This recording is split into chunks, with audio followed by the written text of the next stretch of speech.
Buenos días, gracias por su atención.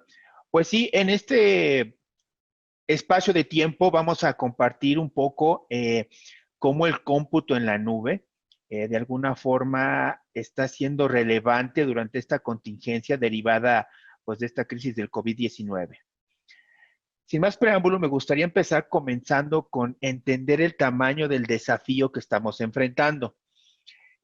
¿Cuáles son las dimensiones del desafío si lo medimos desde el punto de vista sanitario, desde el punto de vista médico?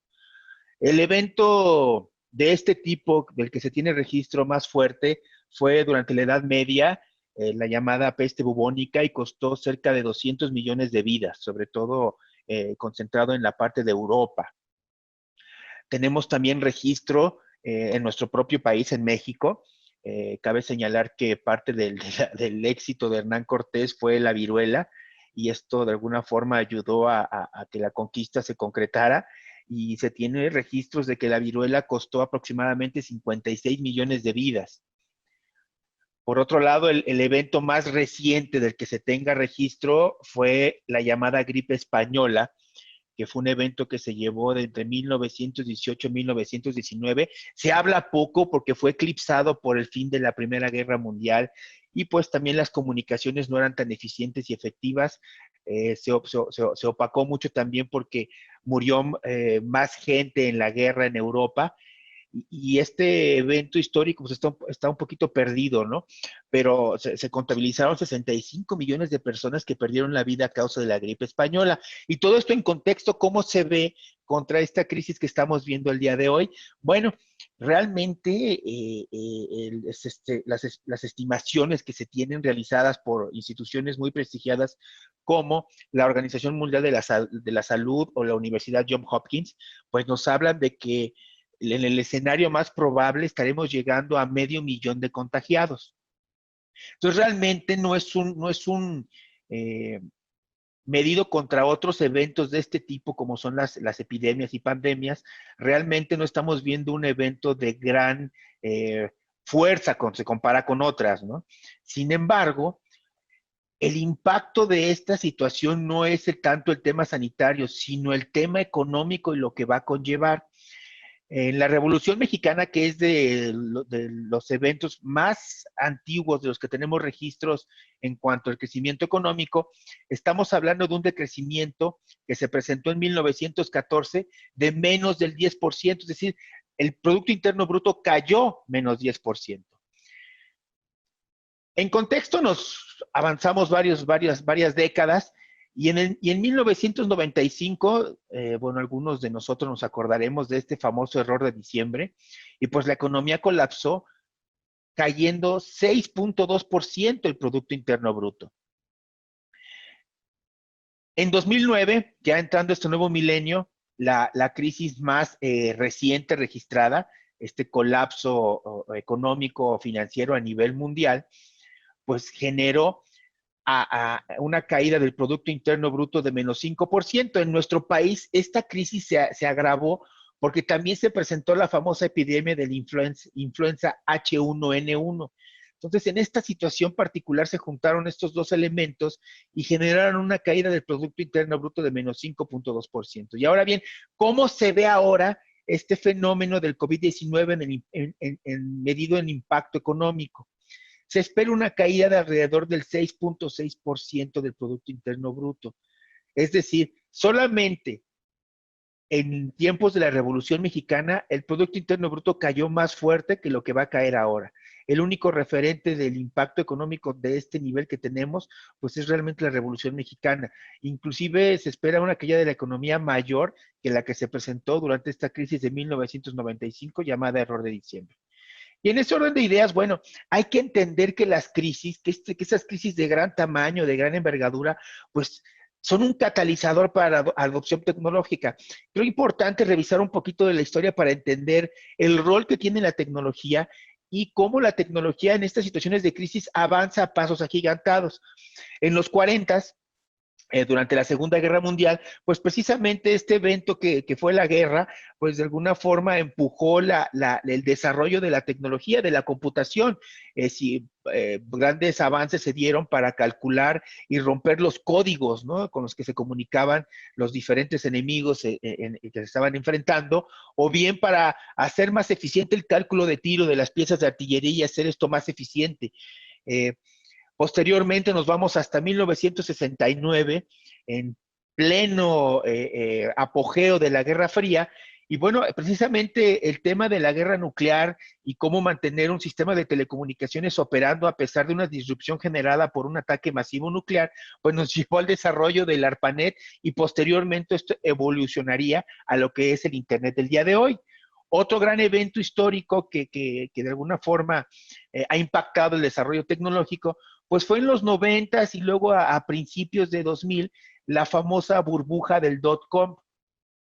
Se planteó en esta época, bueno, el Internet ya como un modelo viable de negocio, y posteriormente ante la exageración en términos de las ganancias y posibilidades, pues todavía realistas que pudiera tenerse del Internet como un modelo de negocio, pues esto tronó desde un punto de vista financiero.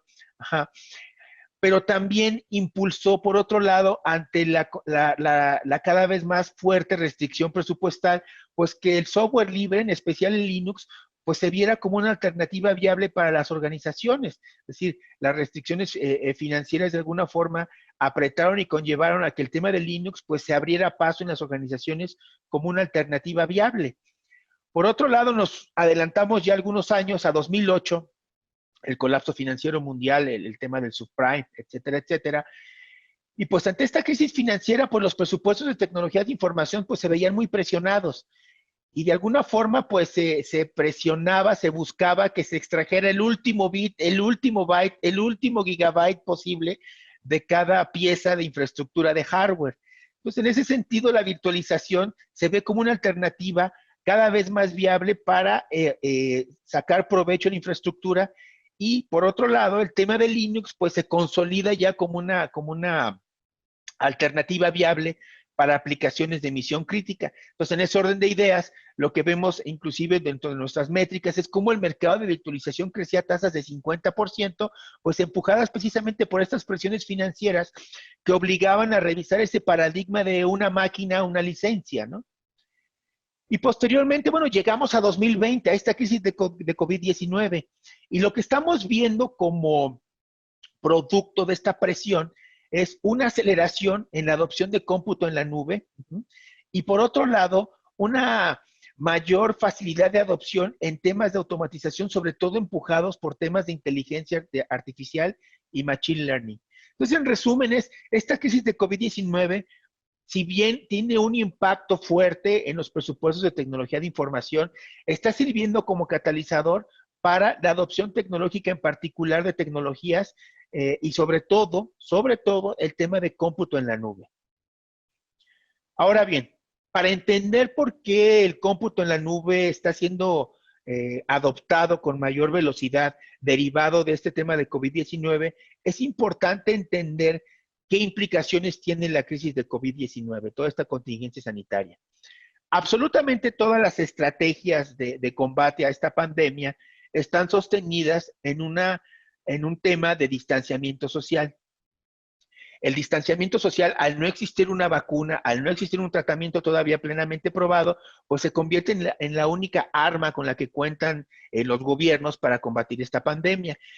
Y los gobiernos toman posiciones que van regulando este tema de distanciamiento social, buscando equilibrar, por un lado, la economía.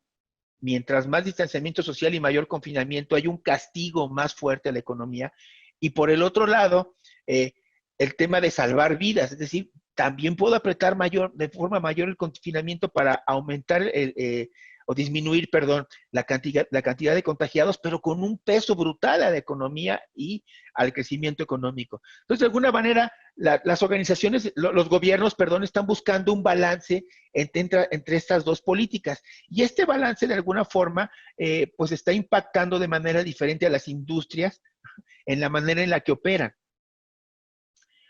Cabe señalar también, y eso es muy importante, que no estamos hablando de una crisis que va a durar 2 meses o 3 meses y que una vez que se anuncie el relajamiento de las medidas de confinamiento, pues esto va a implicar que todo va a volver a la normalidad, ¿no? La gráfica que vemos aquí del lado izquierdo para ustedes es de alguna forma eh, cómo visualiza la Organización Mundial de la Salud el tema del distanciamiento social, cómo este se va a ir relajando conforme disminuyan los contagios. Nosotros nos encontramos precisamente en el tema de distanciamiento social total.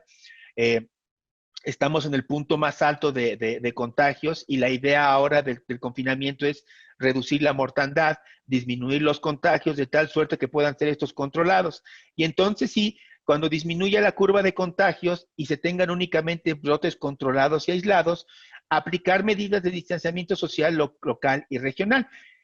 Realmente no se visualiza tener una vacuna hasta 2021-2022 y quizás poder contar con algún tratamiento a finales de 2021, principios de 2021, pero todavía al día de hoy, si bien hay muchas noticias en términos de que se está trabajando en un anticuerpo, ya se tiene un anticuerpo, ya se tiene un principio de vacuna que se está probando, todavía falta mucho para que esta vacuna pueda estar, se pueda producir masivamente y todavía falta más tiempo para que pueda ser distribuida e incluida en los planes de vacunación de todos los países. Va a ser un proceso muy largo todavía. En ese inter, lo que vamos a ver todavía es brotes aislados y sobre todo confinamientos locales y regionales. Vamos, las organizaciones, a tener que aprender a vivir con confinamientos, con distanciamiento social. Las estrategias de absolutamente de todos los países, incluyendo nuestro país, están basados primero en una capacidad local, comunitaria, para detectar estos brotes, y esto conlleva a una aplicación masiva de pruebas, después pasar a aislamientos de casos individuales, de tal suerte que yo pueda seguir estos casos y aislar a todos los que estuvieron en contacto, y finalmente pues se van a presentar brotes comunitarios y vamos a ver cuarentenas regionales y locales durante 2021 e inclusive algunos hablan que durante 2022 sigamos con estos confinamientos locales y regionales que se van a presentar de forma esporádica. En pocas palabras, este tema del trabajo remoto va a ser una constante de aquí a 2022. Ahora bien, hay que entender cómo las organizaciones están adoptando tecnología dependiendo del punto en el que se encuentren para afrontar la crisis. De cualquier forma, nosotros entendemos este afrontamiento para la crisis en una curva. Esta curva de alguna forma representa, por un lado, para el primer trimestre del 2020, el foco que tenían las organizaciones en continuar la operación. Principalmente por el mes de marzo, muchas de las organizaciones se encontraban ya en un estado de emergencia, vamos a utilizar la palabra, para poder proveer a sus empleados de capacidades de trabajo remoto. Posteriormente pasa este sentido de urgencia y entramos en a mediados del segundo trimestre y hacia lo que resta del año de 2020, hacia el cuarto trimestre, pues en un estado de poder entender y digerir la crisis, se empieza a poner foco en el retorno de la inversión y a revisar proyectos, la viabilidad de los mismos, se empieza a desarrollar una resiliencia operacional, es decir, operar a pesar de la situación, por un lado, financiera tan complicada y por otro lado a la aplicación de una regulación cada vez más fuerte para poder mantener la operación. Y hacia 2021 vamos a entrar de lleno a un periodo de aceleración, es decir, esta crisis económica si algo tiene es que si bien es muy abrupta la caída, pues va a haber una recuperación gradual. Y finalmente, pues un periodo de innovación, es decir, ¿cómo voy a operar ahora de manera diferente para enfrentar esta nueva realidad que estamos viviendo? En ese orden de ideas, pues vemos diferentes tecnologías que están siendo adoptadas por las organizaciones. Por un lado, durante esta primera etapa de crisis, para mantener la continuidad de la operación, pues realmente las organizaciones estaban buscando a tener capacidades o soluciones de videoconferencia, se empiezan a crecer la adopción de tecnologías de escritorio virtual, de lugares de trabajo virtuales, todo lo que tenga que ver con herramientas de colaboración. Se pone un estrés muy especial en el tema de telecomunicaciones y además la capa de ciberseguridad, muchas veces con cuestiones muy básicas como es una VPN, pero poco a poco se tiene que construir toda una política de seguridad, sobre todo cuando se tiene que dar capacidades de trabajo. Una videoconferencia no es trabajo remoto.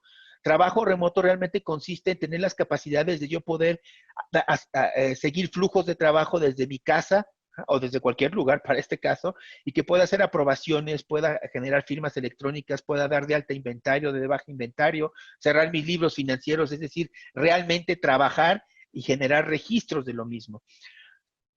Durante la etapa de foco en retorno de inversión y resiliencia operacional, lo que empezamos a ver de muchas organizaciones es cómo se empezaron a privilegiar arquitecturas de cómputo en la nube, sobre todo en la nube pública. Temas como infraestructura en la nube, plataformas de desarrollo, software en la nube como un servicio y sobre todo, por otro lado, para poder responder y administrar esas arquitecturas que se estaban configurando rápidamente, cada vez más complejas, pues la necesidad de contar con automatización de operaciones de tecnologías de información, es decir, cómo puedo automatizar estas operaciones para tener un impacto mínimo en términos de personal en el centro de datos. Y ya para 2021 vamos a empezar a ver cómo, viendo este tema de la nueva realidad, las nuevas reglas de operación, las nuevas reglas la nueva regulación en términos de que va a aplicar a restaurantes, lugares públicos, transporte público, corporativos, oficinas, etcétera, cómo vamos a ver un despunte en el tema de Internet de las cosas para monitorear, por ejemplo, aglomeraciones siguiendo registros de sensores en los celulares o en las tarjetas inteligentes de pago.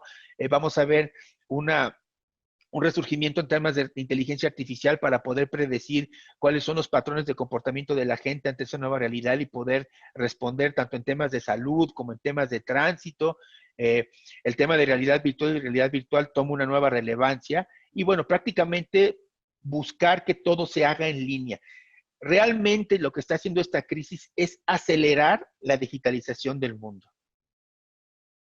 Y bueno, en esta crisis, una de las tecnologías que se pintó como héroe realmente fue el tema de cómputo en la nube. Varios proveedores en el mundo reportaron aumentos de consumo de sus plataformas de alrededor del 775%. ¿Cuáles fueron las razones por las que se volteó a ver el cómputo en la nube como un mecanismo para hacer un despliegue rápido de capacidades digitales? Primero, la velocidad con la que se podía conseguir. ¿Cómo podía una organización responder a un aumento, por ejemplo, del 217% en las transacciones en punto de venta en farmacias? Eso se presentó en Estados Unidos, un aumento de 217%. Ni siquiera el más agresivo dimensionamiento de un centro de datos tradicional podía enfrentar esta crisis. Definitivamente el tema de cómputo en la nube abrió una válvula de escape para los centros de datos para poder hacer este tipo de desbordes. En Italia, por ejemplo, crecieron 66% los suscriptores de Netflix.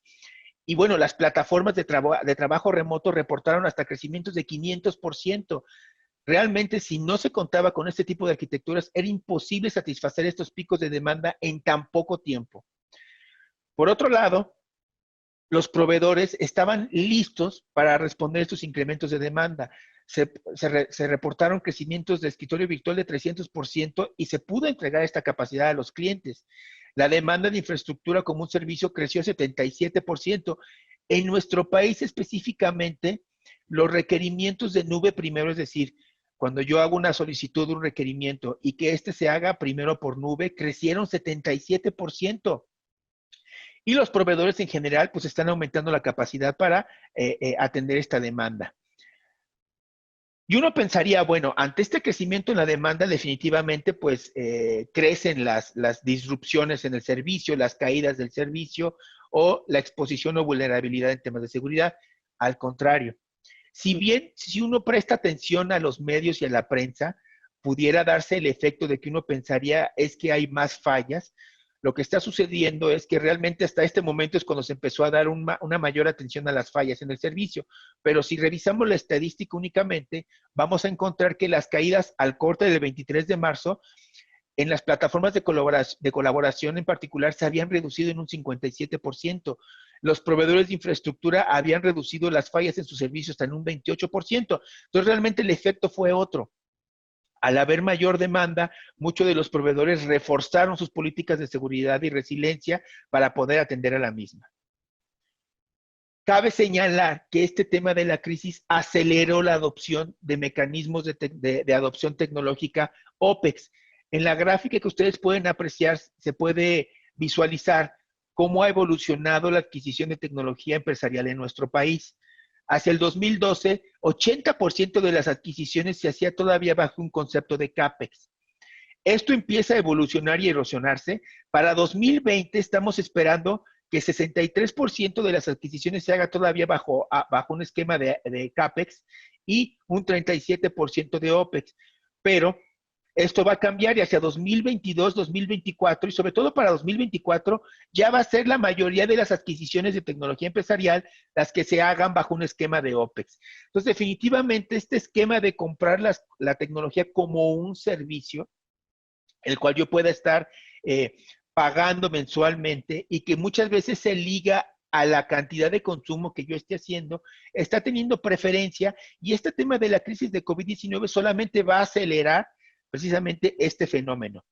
Vale la pena señalar que muchos de las obstáculos que se ponían para hacer adquisiciones de cómputo en la nube, sobre todo, pues se vienen abajo o se cortan de tajo ante esta crisis financiera. Muchos de índole cultural o de cuestiones de seguridad, pues se vienen abajo ante una emergencia como la que estamos viviendo. Por ejemplo, era imposible desplegar estas capacidades de trabajo remoto en tan poco tiempo si no se hacía a través de algún proveedor de estas plataformas de un software como un servicio.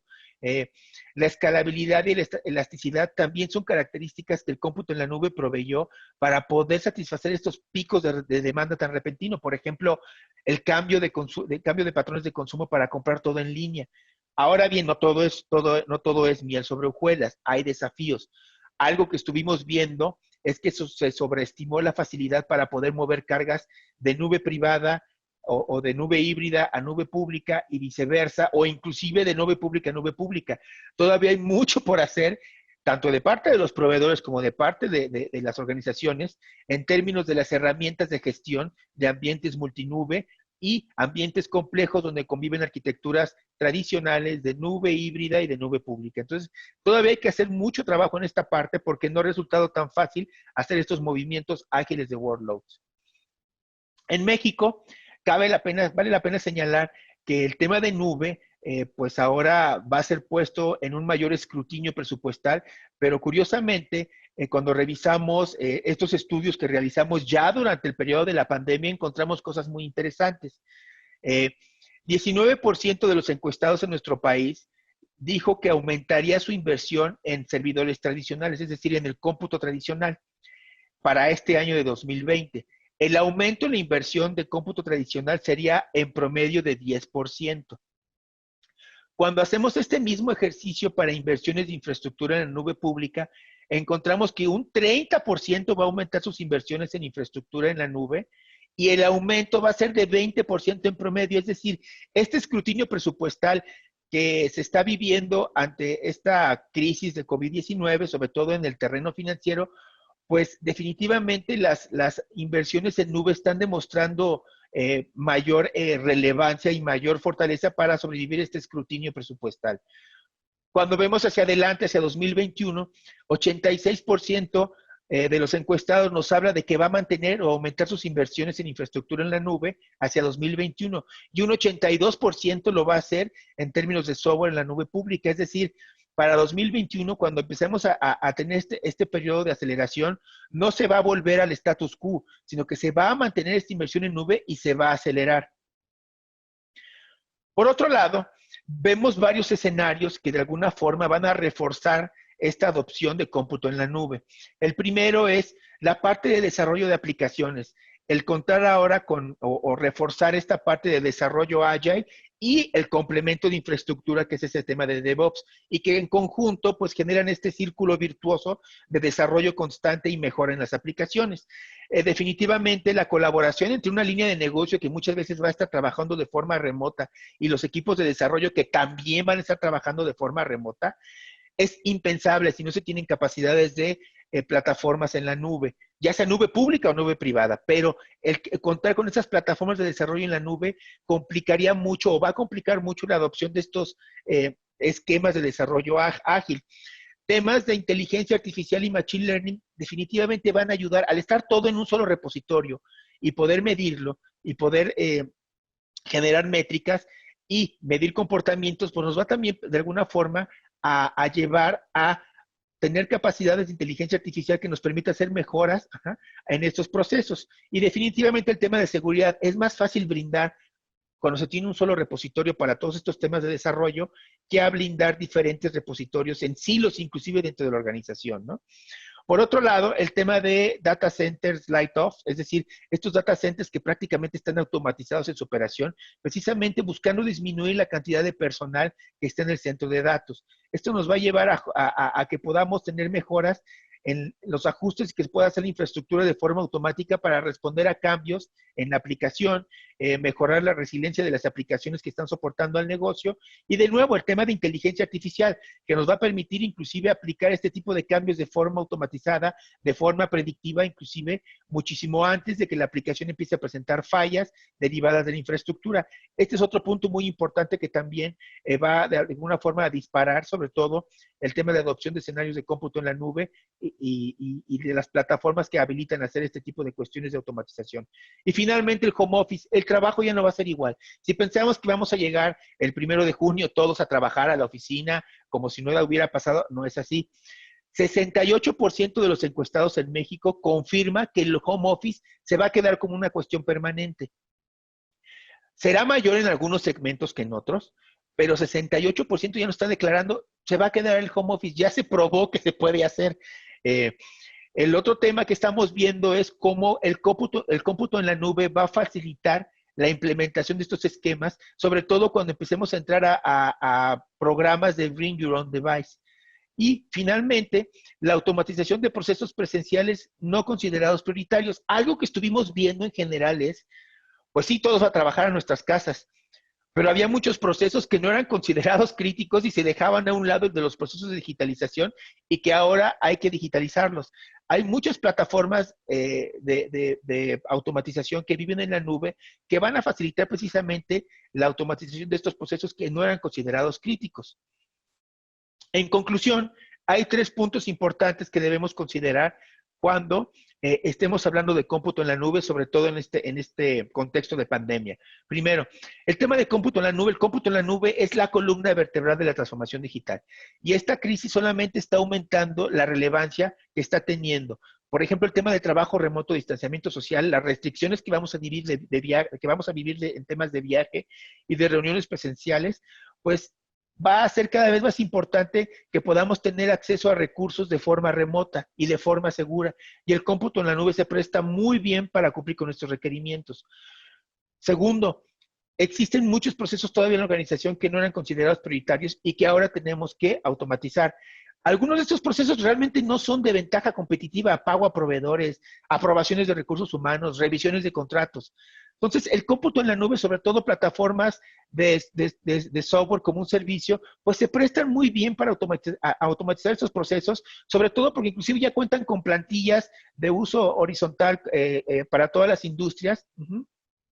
Y que va a facilitar la automatización de estos procesos. Es decir, ya no que esperar que el proveedor llegue con su factura, se pare en una ventanilla, le pongamos un sello y llegue una persona y junte todos estos papeles y se los lleve al auxiliar contable para su revisión. Todo esto se va a tener que hacer de forma automatizada. Y finalmente, ante las inevitables revisiones presupuestales, es importante considerar que los temas de cómputo en la nube, además de que resisten más el escrutinio y los escenarios de retorno de inversión y sobre todo de manejo de capital de trabajo, de alguna forma van a ser la base para que podamos las organizaciones responder con agilidad a estos temas de innovación del mundo post-COVID. Es impensable pensar, desarrollar un proyecto de Internet de las cosas si no se cuenta con capacidades de cómputo móvil. Yo no me puedo imaginar un tema de Internet de las cosas si no existe cómputo móvil, si no existe movilidad y si no existe analítica. Entonces, de alguna forma, para cualquier tema, siempre el tema de digitalización, por excelencia, siempre se revisa primero en un tema de cómputo en la nube.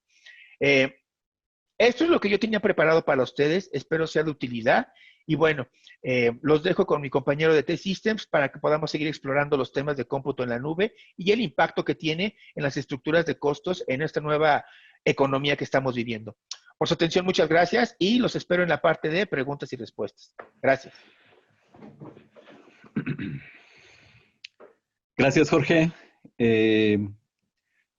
Yo les voy a comentar un poco acerca de la forma en que nosotros abordamos este camino a la nube, ¿no? Y así es como le llamamos, Journey to the Public Cloud. Y qué es lo que nosotros hemos identificado para reducir efectivamente los costos a través de esta estrategia de infraestructura. Un poco en esta lámina lo que quiero que mostrarles es cómo vemos en el siguiente año o a partir del siguiente año el comportamiento de las cargas de trabajo. Si ustedes pueden ver en la gráfica, pues es claro que en el siguiente año la distribución va a ser mucho más equitativa entre las diferentes opciones de infraestructura. Ya sea on-premise, que es en sus instalaciones, off-premise, con un proveedor de infraestructura como lo somos nosotros, o directamente en la nube, ¿no? Esto ha ido cambiando y seguramente el impacto de esta pandemia pues será una aceleración de este comportamiento. Esa es la forma en que pensamos que podría llegar a suceder. Sin embargo, siempre que hablamos de la nube, pues la principal pregunta que nosotros recibimos de nuestros clientes es, pues, ¿cuál es la mejor nube para mis servicios, ¿no? Y en este caso hay que evaluar pues diferentes aristas de este problema, ¿no? Está seguramente el caso de costos, que es el que hoy en día nos ocupa. También la ubicación, pues si vamos a ir a una nube pública o una privada, pues depende mucho de la carga que nosotros tenemos. La seguridad, que hoy en día pues es un elemento indispensable, ¿no? Y es parte de los cuestionamientos que nos debemos hacer. La flexibilidad definitivamente es un elemento clave en la evaluación de este proceso. ¿Y quién nos puede garantizar pues la disponibilidad y el rendimiento del servicio que tenemos en la nube, ¿no? Nuestra recomendación definitivamente es, además de que ustedes se involucren y formen pues su propio grupo de desarrollo de la adopción de servicios de nube dentro de la compañía, pues es allegarse del conocimiento de expertos que puedan apoyarles a agilizar este proceso y en buena medida pavimentarles el acceso basado en la experiencia que tienen cuando estos proveedores, que es el caso de T-Systems, pues se dedica a generar este tipo de estrategias y apoyar a sus clientes en el camino hacia la nube. ¿Qué es lo que nosotros hemos visto en el comportamiento y en la métrica del impacto que tiene la migración de los servicios hacia la nube y cuál es el impacto hacia los negocios? Se muestra en esta gráfica. Principalmente, pues hay definitivamente un incremento en la eficiencia de los procesos. Más adelante vamos a ver por qué. Hemos encontrado que pues es casi cerca de un 20% en donde los procesos exitosos de adopción de la nube impactan positivamente al crecimiento de la compañía. Y bueno, la mejora definitivamente en el time to market, ¿no? En llevar los productos y servicios ya directamente hacia los clientes finales. Esos tres son elementos que vemos que van en crecimiento y es un comportamiento general en la industria. Y bueno, eso va asociado con una reducción en los costos operacionales, la reducción en el gasto dirigido a IT, y más que la reducción del gasto general, pues la reducción de los gastos en la operación, ¿no? Que esto nos impacta de manera positiva porque pues, tenemos de alguna forma una mayor disponibilidad para poder invertir en temas de innovación. Y la reducción del mantenimiento de los componentes del IT. Eso es una dicotomía que nosotros hemos observado en el comportamiento de la adopción de la nube.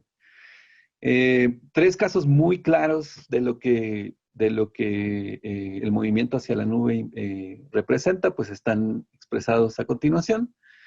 Yo creo que el más comunicado y el que la mayoría ha visitado en las diferentes charlas de adopción de nube, pues es el de la conversión del CAPEX a OPEX. Sin embargo, pues sí, esta adopción, pues digo, el resultado principal, pues es a lo mejor una inversión menor en lo que es hardware y lo que ello conlleva, por ejemplo, reducir el problema de quedarse con infraestructura obsoleta hacia el final del periodo de vida. Es claramente uno de los beneficios. Sin embargo, pues sí hay varios elementos que influyen en el tema de la conversión de OPEX hacia CAPEX. Uno de ellos, pues, es la forma de pensar, ¿no? Y es la adopción de este tipo de elementos claramente implica una forma diferente de atacar el proceso. Uno de ellos, pues, es la forma en que diseñamos estos ambientes.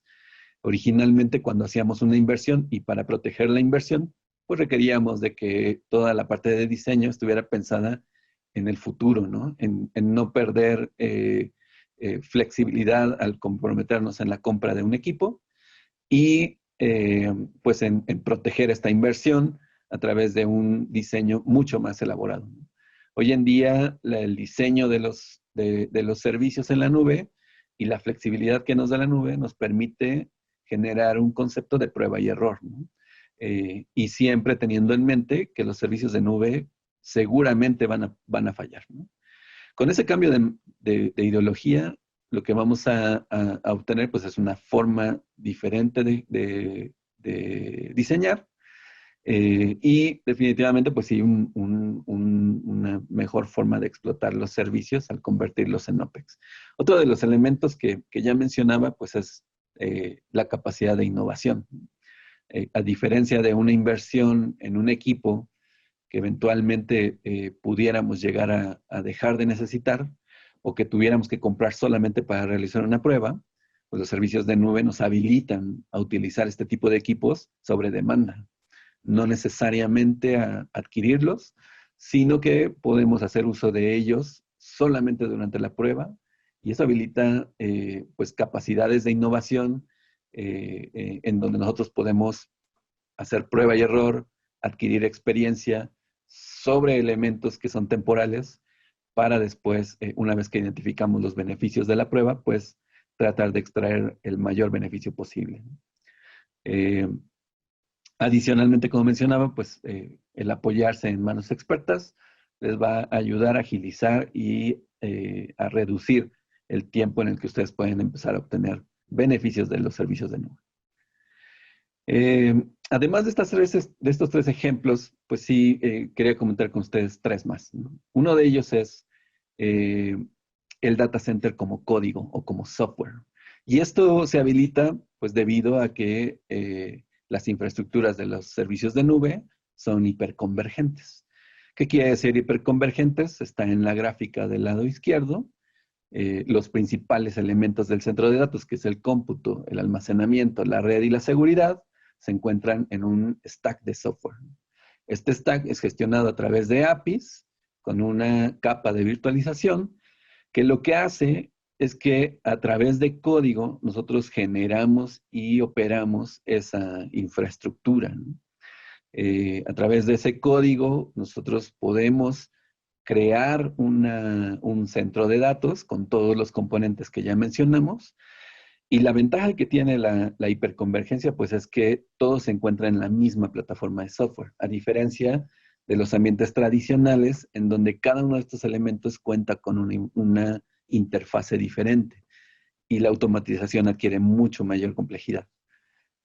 Cuando nosotros hablamos de un Virtual Data Center, los 4 beneficios que nosotros identificamos como más importantes son los que se muestran del lado derecho. Nos permite o tenemos una mayor facilidad para reconstruir el centro de datos porque todo está codificado. Podemos utilizar ese mismo código para reproducir este centro de datos y esto ayuda mucho en aquellos negocios en donde ya tienen o ya cuentan con un modelo de negocio establecido, el cual es replicable entre los diferentes negocios que crean o que adquieren. Y entonces, pues la reproducción es mucho más sencilla, ¿no? Pueden usar el mismo esquema, la misma distribución de aplicaciones y generar un nuevo centro de datos para este nuevo negocio. Lo mismo sucede para decomisarlo. Podemos hacer el decomiso mucho más rápido a través de esta generación de software. El mantenimiento y la actualización, a diferencia de los ambientes tradicionales, pues un data center diseñado por software y generado por código, pues nos permite mantener y actualizar este centro de datos con mucha mayor rapidez. Podemos hacer cambios en el código, podemos generar pruebas que nos permitan identificar si la generación del centro de datos fue exitosa y si no tiene inconvenientes en el momento de integración, y después liberarlo a producción, ¿no? Y uno adicional y uno final que mencionaba, pues es el DRP sobre demanda. Usualmente los servicios de DRP tienen una permanencia durante la vida de nuestros servicios, y muchos de estos elementos y componentes están en una buena parte de su vida ociosos. A través del centro de datos como código podemos llegar a tener un DRP sobre demanda, en donde el ambiente se crea en el momento en el que se requiere.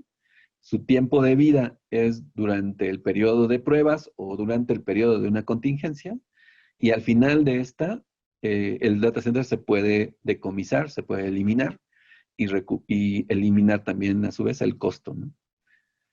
El siguiente ejemplo es hiperautomatización, y esto es llevar más allá de lo que actualmente conocemos o realizamos como automatización.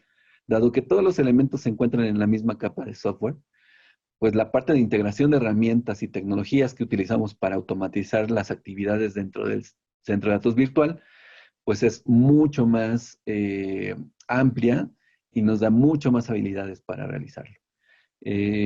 Parte de los elementos que utilizamos para esa hiperautomatización, pues son los que se mencionan en las cajas azules, en el centro. El uso de robots para gestionar estos componentes. La incorporación de analíticos para evaluar toda la información que se genera, dado que se genera en la misma capa de software y la podemos consolidar en un solo componente, pues la parte de analíticos adquiere mucha mayor relevancia y puede encontrar mucho mayor valor en los datos que obtenemos. Y adicionalmente la parte de incorporación de inteligencia artificial, que nos permite en conjunto con los robots, pues empezar a aprender de este ambiente y generar nuevas opciones y nuevas métricas de servicio, ¿no? Los beneficios que nosotros encontramos, pues son los que aquí se mencionan: una mayor rapidez en la identificación y en la automatización, y una habilitación del equipo de soporte, en el cual puede trabajar en conjunto con las actividades que realizan los robots para complementar sus actividades, reducir la parte de las actividades repetitivas, incrementar las actividades que tienen que ver más con la mejora del ambiente y la innovación. Y finalmente la parte de serverless, ¿no? Que es uno de los componentes que realmente ayuda a explotar con mayor eficiencia los servicios de nube. En la gráfica del lado derecho ya puse en gris en la parte inferior todo lo que es la capa de los elementos de infraestructura, porque precisamente este tipo de servicios ayudan a eliminar la complejidad de la gestión de esa capa, y cambia de una vista de infraestructura hacia una vista de funcionalidad, en donde en lugar de tener servidores con software, tenemos módulos y funciones que nos permiten incorporar esta funcionalidad, valga la redundancia, a nuestras aplicaciones. De esta manera, nosotros podemos olvidarnos de la complejidad, de la disponibilidad, del incremento de la capacidad, y de la escalabilidad, para dejarlo eso en manos del proveedor de servicios de nube pública, y nosotros dedicarnos más a la funcionalidad de la aplicación. Otro de los elementos que nos permite obtener beneficios y reducir nuestros costos, pues es que a través de este uso de módulos y de funciones, nosotros podemos realizar cambios mucho más rápidos en nuestro código, dado que si llegamos o se llega a liberar un mejor módulo o una mejor función, pues nosotros podemos aprovecharnos de esa función y entonces adquirir nuevos beneficios de nuestra aplicación a un menor costo. Los beneficios que identificamos vienen del lado derecho y ya mencionaba, pues, cómo es que esto nos permite adquirir todavía mucha mayor agilidad, ¿no? Nos permite implementar temas de DevOps con mayor flexibilidad, esquemas de liberación de aplicaciones como lo son el Blue-Green, en donde podemos tener dos ambientes corriendo, el anterior y el nuevo, y empezar a transferir funcionalidad entre uno y otro, dependiendo de las capacidades que identifiquemos que están operando, ¿no? ¿Cómo vemos en T-Systems este camino a la nube? Lo muestro en esta gráfica. Nosotros lo identificamos pues como un proceso, ¿no?, de crecimiento. Un proceso de crecimiento para el cliente y un proceso de crecimiento para nuestra relación con el mismo. Y este mismo camino nos permite manejarlo desde dos vistas, ¿no? En la parte superior está la vista de los ambientes complejos y en la parte inferior, pues también aquellos quick wins que pudiéramos adquirir durante nuestro camino a la nube, ¿no? T-Systems cuenta con servicios para acompañarlos en toda esta jornada, desde la identificación de las capacidades de la empresa hasta el apoyo para generar la estrategia de nube, recorriendo los elementos de diseño y la habilitación de los ambientes, hasta finalmente pues, hacer la entrega de los servicios ya migrados o incluso mantener la operación de los mismos. Y en el punto de entrega de Quick Wins, pues es también una mecánica donde podemos apoyarles a desarrollar pruebas de concepto, configuraciones de los ambientes de nube, la instalación de los servicios adicionales, despliegue de las aplicaciones y la automatización de las pruebas, de la migración de datos y de la entrega hacia los clientes. Esa es parte de la forma en que nosotros abordamos estos servicios.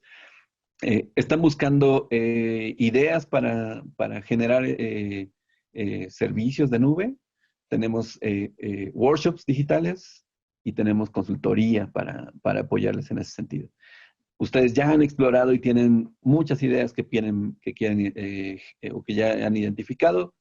Podemos apoyarles con pruebas de concepto, tanto en su generación como en el seguimiento. Ya están listos para implementar, es decir, ya identificamos alguna estrategia, tenemos servicios end-to-end que los apoyan de inicio a fin y tenemos la operación de los servicios. Y finalmente, pues tenemos servicios también de optimización y transformación por cualquier necesidad de reducción de costos o de optimización de los ambientes. Espero que hasta el momento esto haya sido y sea de utilidad para ustedes y quedamos a sus órdenes para continuar y apoyarles en este camino hacia la nube. Gracias.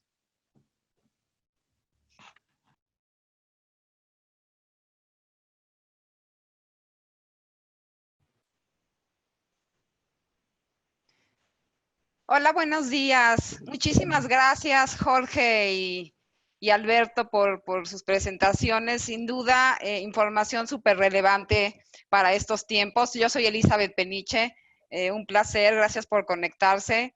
Y bueno, esta sesión la estamos haciendo para que cualquiera de ustedes que tenga alguna duda relevante, pues aquí está Jorge y Alberto, que nos van a poder responder a las preguntas. Ya tenemos algunas preguntas.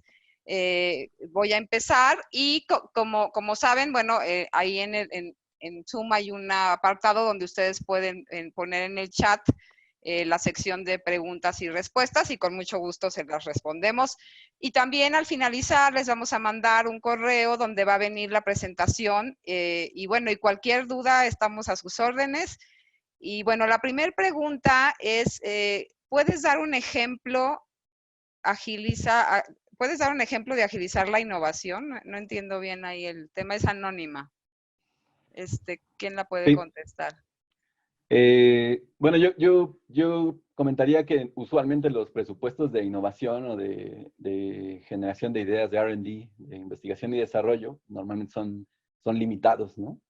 Y antes, pues este proceso de innovación en temas como analíticos, como Big Data, como inteligencia artificial, pues eran privativos para las empresas que realmente podían contar con estos presupuestos, ¿no? Los servicios de nube realmente agilizan este punto porque de alguna manera, como mencionaba Jorge, democratizan los servicios, ¿no? O sea, permiten que empresas de menor tamaño, empresas que están naciendo, puedan utilizar servicios que antes solamente podían utilizar las grandes empresas, ¿no? Clusters enormes para generar analíticos, para hacer Big Data, para explorar lagos de datos de a lo mejor de petabytes o de cientos de bytes, de gigabytes, pues eso era algo que era privativo, ¿no? Entonces, este tipo de servicios democratizan el acceso a estos elementos, te permiten usarlos sobre demandas, sobre a lo mejor el periodo de prueba o el periodo de desarrollo que estás haciendo, y entonces, pues hace que la innovación pueda tener un campo más fértil, ¿no? Que se pueda desarrollar con mucha mayor velocidad y no necesariamente solo por las grandes empresas, sino también por los innovadores, por los pequeños o incluso por los individuos, ¿no? Eso es un buen ejemplo de innovación. Perfecto, Alberto, muchas gracias. Tenemos otra pregunta, dice, según su experiencia, ¿cuánto tiempo lleva hacer este journey? Según tiene la idea general que lleva mucho tiempo y es complejo, se tiene la idea que lleva mucho tiempo y es complejo. ¿Nos pueden clarificar la idea? O sea, el journey que se hace a través yo creo que sí es de la nube. No entendimos bien la pregunta. ¿Ustedes la entendieron? Sí. ¿Sí? Sí, mencionábamos hacia el final de la presentación que nosotros también tenemos un camino y una serie de servicios con los que podemos apoyarlos. Hay dos vistas, ¿no? Seguramente hay algunas actividades que requieren más tiempo. Por ejemplo, formar habilidades dentro de la empresa, pues requiere de que tengas cierta capacitación, de que adquieras conocimiento y experiencia a través de hacer experimentación, ¿no? Eso es algo que no lo puedes comprimir, requiere tiempo para ejecutarse. Sin embargo, sí existe forma de agilizarlo, ¿no? El apoyarte con alguien que ya conoce el camino, el apoyarte de mejores prácticas. Por ejemplo, nosotros somos miembros de la ODCA, de la Open Data Center Alliance. Y a través de esa alianza hemos generado documentación y mejores prácticas para la adopción de servicios. Eso te puede llevar de ir experimentando prueba y error y darte de golpes contra a lo mejor un gasto innecesario por una prueba que falló o por un servicio que no se estuvo monitoreando, pues te puede ayudar a que adoptes esas mejores prácticas y agilices tu adopción de los servicios de nube. Perfecto, gracias Alberto. Otra pregunta, ¿cómo impacta el tipo de cambio la adopción en la nube, dado que muchos proveedores cotizan en dólares? Ok, Jorge. sí, mira, lo que hemos observado es, primero, el impacto del tipo de cambio no impacta exclusivamente a la nube, impacta cualquier inversión en general que se haga en tecnología. Entonces, no es un problema específico de la nube. Las ventajas que guarda el tema de cómputo en la nube, en el tema de facturación, es que está ligado primero al consumo que tú hagas del mismo. Vimos un fenómeno muy curioso.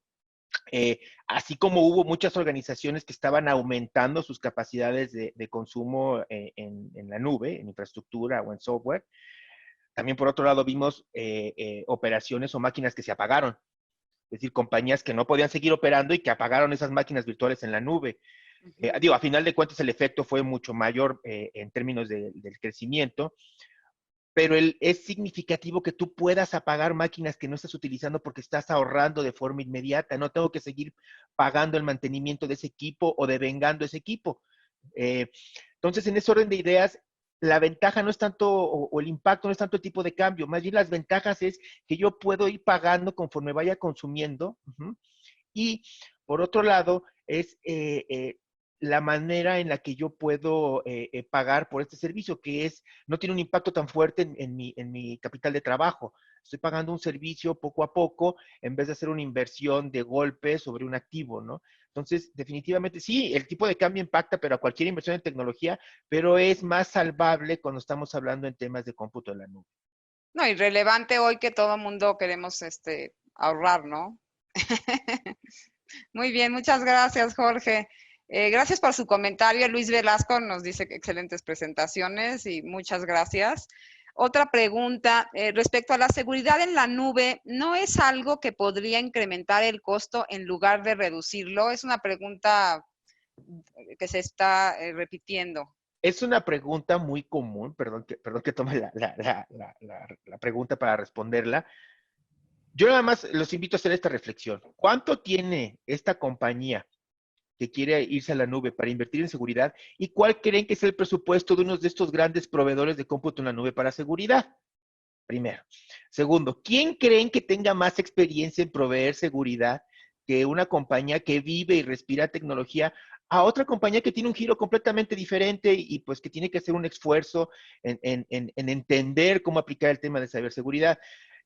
Inclusive, nada más para que nos demos una idea, los proveedores de cómputo en la nube ofrecen diferentes servicios que van referenciados también a la cuestión de políticas de seguridad. Hay varios proveedores de cómputo en la nube pública que ofrecen sus servicios a sectores altamente sensibles a la seguridad. La Marina y el Ejército de Estados Unidos opera en la nube pública. Entonces, creo que las preocupaciones de seguridad de estas dos entidades, creo que pueden ser mayúsculas a cualquiera que pueda tener otra organización de otra índole, una manufacturera o una de servicios al público. Entonces, el tema de seguridad definitivamente no es un obstáculo. Ahora bien, lo que hay que hacer es entender qué políticas de seguridad como organización debo de implementar y cómo estas las voy a trasladar a la nube. La nube va a tener la flexibilidad de aplicar cualquier política de seguridad. El secreto es cuáles son las que yo necesito y cómo las voy a aplicar en la nube. Y ahí es importante apoyarse en un tercero que entienda bien las capacidades de nube de proveedor y que pueda mapear mis necesidades de seguridad propias a cómo implementarlas en la nube. Gracias, Sí, Jorge. yo Beto. complementaría solo lo que menciona Jorge. Hay que tener claro que todos los proveedores de nube tienen un modelo de seguridad compartida, ¿no?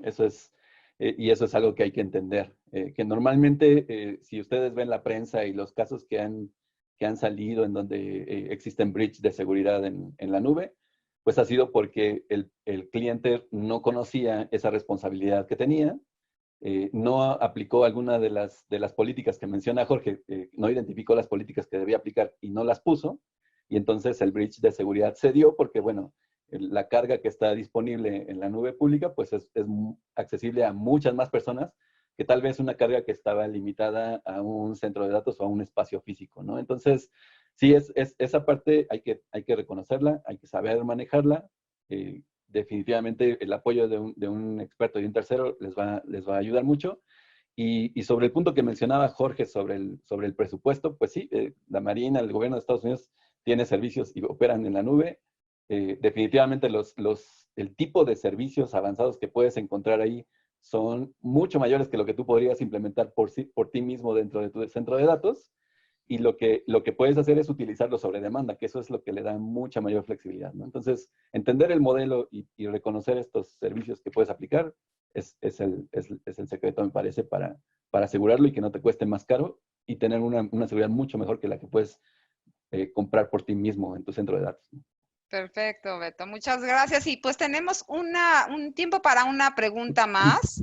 Las demás se las vamos a responder con muchísimo gusto. Se las mandamos por correo.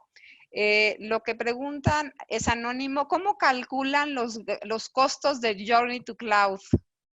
Es una buena pregunta. Va en el sentido de la carga, ¿no? Y eso es precisamente parte de los beneficios que tienes cuando adquieres servicios sobre demanda, ¿no? Entonces, nuestros servicios también están en buena medida alineados al consumo que tú realizas en la nube. Eso te permite no tener cuando te mueves a la nube, no tener un gasto fijo, ¿no? Entonces, conforme tus servicios se incrementan o disminuyen dentro de los servicios de nube, pues nuestros costos pueden ir alineados, ¿no?